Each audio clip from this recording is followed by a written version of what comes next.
It's time for another blistering report from the front lines of the cultural war for a constitutional America. And now, here's your host, Charles Benninghoff. The American people have spoken. We want our country back. All of you Second Amendment supporters, well, listen up, because we're talking about you. If we want to make America great again, that means we need major government reforms, especially in the area of Second Amendment. We demand a federal government that works for the people instead of against us, and a smaller government as well. That means we're going to have to show some tough love and say goodbye to some federal agencies and departments that are outdated or just plain worthless. The agency at the top of this list, to me, is the Bureau of Alcohol, Tobacco, Firearms and Explosives, better known as the ATF. The current head of the ATF is a man named Thomas Brandon, who was brought in supposedly to clean up the agency in the wake of a scandal known as Fast and Furious.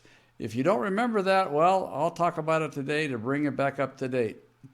Congressman Jim Sensenbrenner from Wisconsin has a plan to abolish the ATF, an outdated and thoroughly redundant agency. Sensenbrenner wants to get rid of the worthless parts of the ATF and fold the useful agents and duties into the FBI and the DEA, that's the Drug Enforcement Agency. I say to keep any of these ATF goons that have to pass a loyalty test and prove they had no contact with Fast and Furious in any way, shape, or form. Sensenbrenner's bill is H.R. 509, and I'll tell you all about it today, and I hope it'll fire you up enough to tell Congress to support this bill and finally scrap this antiquated horse and buggy agency that actively fights against your Second Amendment rights. The ATF was originally established to chase moonshiners, and they were doing that only around the hills of Tennessee and the other southern states. All backwoods indeed, and this occurred during Prohibition. Even though the American people voted to overturn Prohibition, the agency tasked with policing that unconstitutional amendment somehow survived.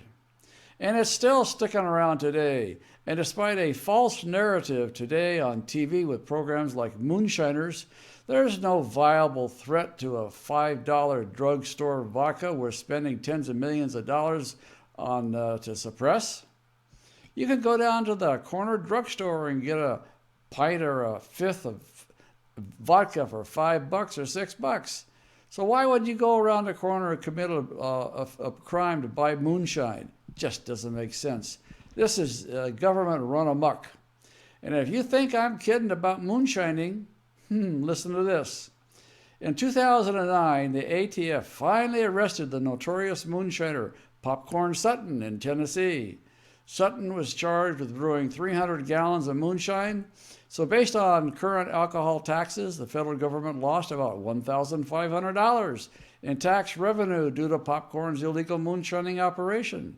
In order to catch him, the ATF had to spend hundreds of thousands of dollars of investigative man-hours, vast amounts on gasoline and aircraft flying over the woods trying to find the guy.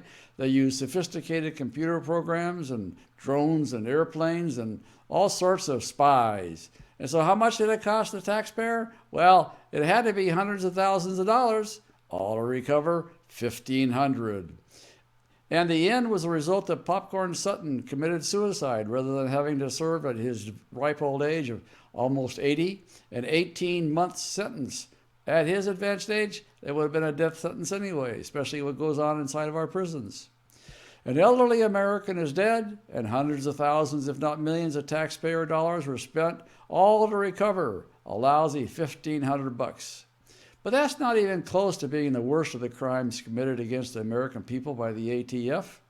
The ATF is the only agency I'm aware of that will trick, now get this, it'll trick a mentally ill citizen into buying a gun from an undercover agent and then turn around and arrest that mentally ill citizen for being a mentally ill person in possession of a gun. How y'all like that? Then the ATF will give its agents a medal for keeping guns off the street, even though it was the agency that put the guns on the street in the first place. How you like that for government think? Of course, the ATF is best known by Americans these days for the Fast and Furious scandal in which Barack Obama, a former attorney general named Eric Holder, and the Phoenix and Tucson, Arizona ATF offices sold guns to murderous drug cartels from Mexico. The ATF says the operation was a success, indeed a smashing success. Thanks to Obama's plans and efforts of the ATF, the federal government sold thousands of firearms to Mexican drug cartels. This resulted in the murder of at least 300 Mexican citizens that we can count. Of course, there was thousands more down in the interior of Mexico, wantonly murdered with a machine gun sold by the ATF to the drug cartels.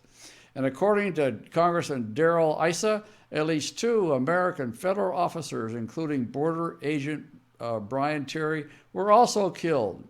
Imagine, the ATF sells guns to known serial killers, and the serial killers use the guns to murder American law enforcement officers, plus thousands of Mexicans. Everyone in the ATF associated with this racketeer-influenced corrupt organization conspiracy should be doing life in federal prison, a life sentence to all these ATF goons.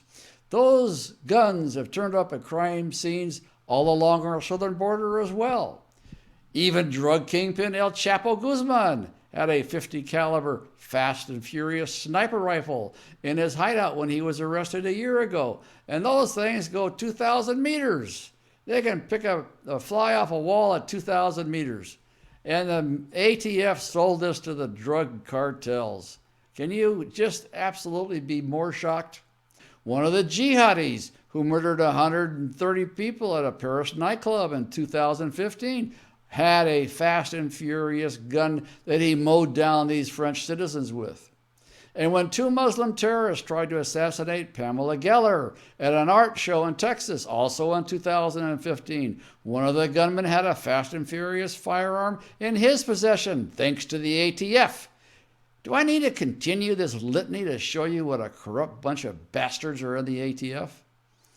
Well, you know, this is all thanks to the murderous traitors in the ATF, and the death of all those people were a direct result of the efforts of these murderous traitors in the ATF. And we only know about Fast and Furious because of a single whistleblower who came forward to tell Congress and the American people the truth. He was an employee of the ATF, and he was so upset he decided to throw everything to the wind and tell the truth. Take a look at the former whistleblower, former agent John Dodson's testimony from 2011.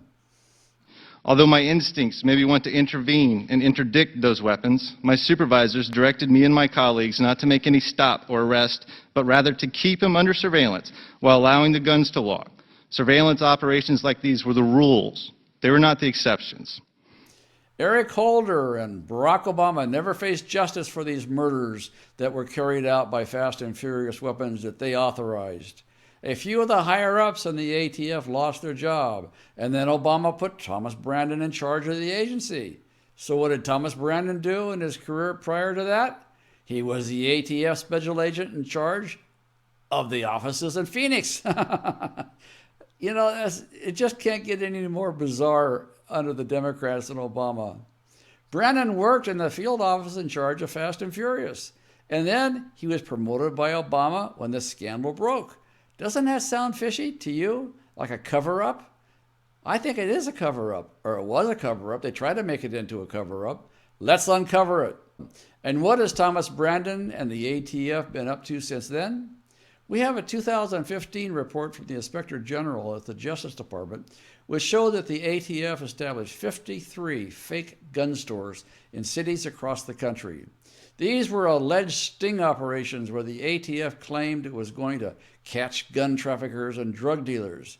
In Portland, Oregon, the ATF's fake gun store lured 4 mentally ill people into the shop, and the ATF employees sold them guns.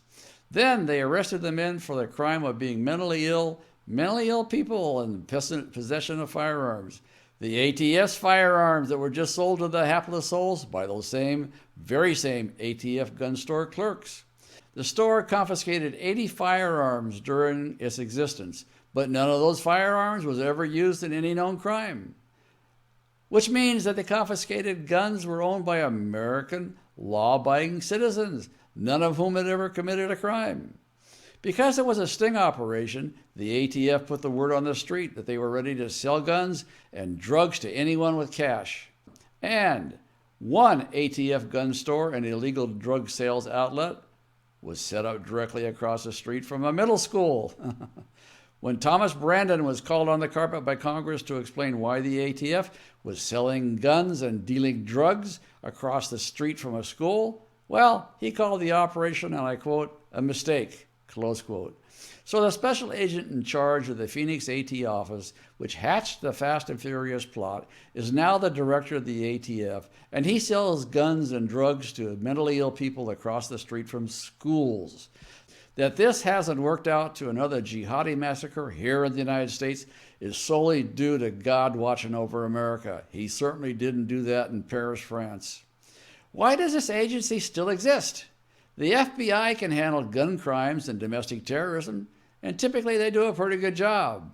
The DEA can handle any tobacco and alcohol smuggling that takes place, and they've never sold drugs that sold guns across the street from a middle school.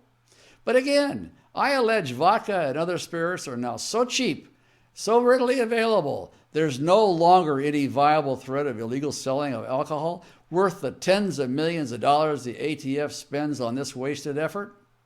Congressman Sensenbrenner's H.R. 509 splits the duties of the ATF up into other agencies that are already doing similar or redundant things. The FBI would handle gun crimes, arson and drug terrorism. The DEA would handle alcohol and tobacco smuggling. What little there is, and I admit there is some tobacco smuggling, but not much in the area of alcohol. And the bill finally sends the ATF to the trash heap of history where it belongs.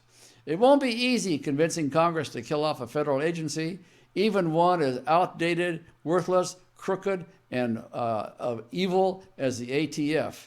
But I think we can do it with your help. So please, go to our action page today where you can join with our network of patriot activists to send a message to Congress, starting with the House Judiciary Committee. Bob Mallory on the next screen will tell you how to get to our action page. Tell Congress to abolish the craven, murderous, and 100% inept ATF by passing H.R. 509. Help us make America great again. This is Charles Benninghoff signing off and wishing you freedom, fulfillment, and God's many, many blessings.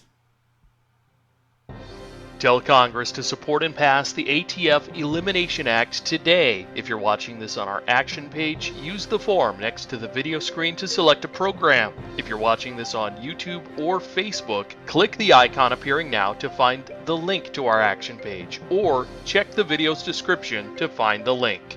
Speak out today.